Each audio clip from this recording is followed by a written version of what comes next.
Hey, today let's discuss how to pick up a data science project to work on. A couple of days ago, a junior brother from an engineering college reached out to me asking if the data science project he had chosen was actually worth spending a year of time or not. Typically, in engineering colleges, you get the opportunity to work on a project of your choice with a group of friends for a whole year, but first you need to get your project approved by some designated teacher.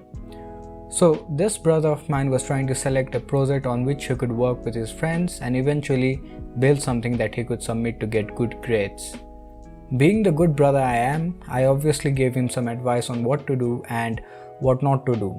And I thought putting up a video about this would be helpful to a lot of people in the same or similar kind of situation. You may be looking for a data science project to build a portfolio or for acquiring and implementing new learnings. So here are 3 suggestions that I put together to help you pick the right data science project. The first suggestion would be pick a project that you like. This may sound ironic, but when you actually graduate from college, or to be more specific, when you actually start working at a job, you are often compelled to work on projects that you may not want to work on. So when you have a chance of picking up a project of your own, it's a good idea to select the one that you like the most. Most of the times when you work on something that you like, you learn faster and you start becoming an anticipator rather than a procrastinator.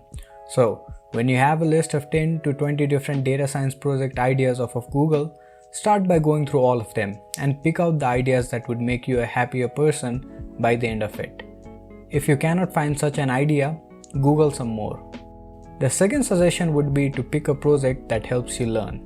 In my final year of college, me and my friend went out and found the most exciting and complex data science project we could work on at that time. That is, audio to image generation. The idea was to build a software that could take a sentence of speech and convert it into a visual representation.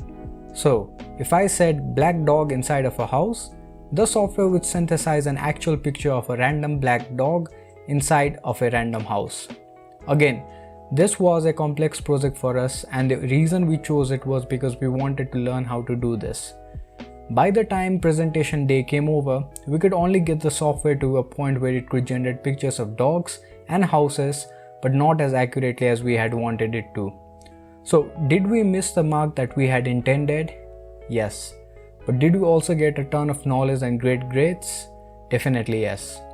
So if you like a project and if it helps you learn a lot of new things, you're getting closer to selecting the project you want to work on.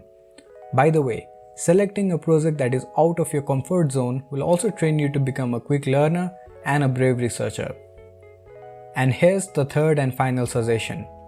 Pick a project that helps you stand out. In machine learning, you generally start by learning about classifiers and regressors, and so do your friends and peers. But you can easily stand out from the herd by looking at even a simple regression project from a different and unique viewpoint. For example, let's say you're building a house price predictor.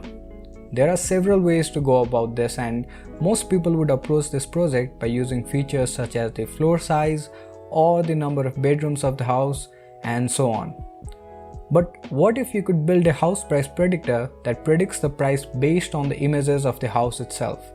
This simple shift in viewpoint makes the project exciting, complex, and helps you stand out at the same time. So, to summarize it all, the next time you go looking for a data science project, please remember that the project should be something that you like, something that helps you learn, and something that helps you stand out. I hope this video was helpful for you, and if you would like to stick around for future content like this, please do consider subscribing to our channel. We also have a website where we teach full stack data science. So if you are interested in that, please hop on to theclickreader.com and start learning. And if you have any questions, just write to us in the comments and we'll get back to you. Thanks for watching.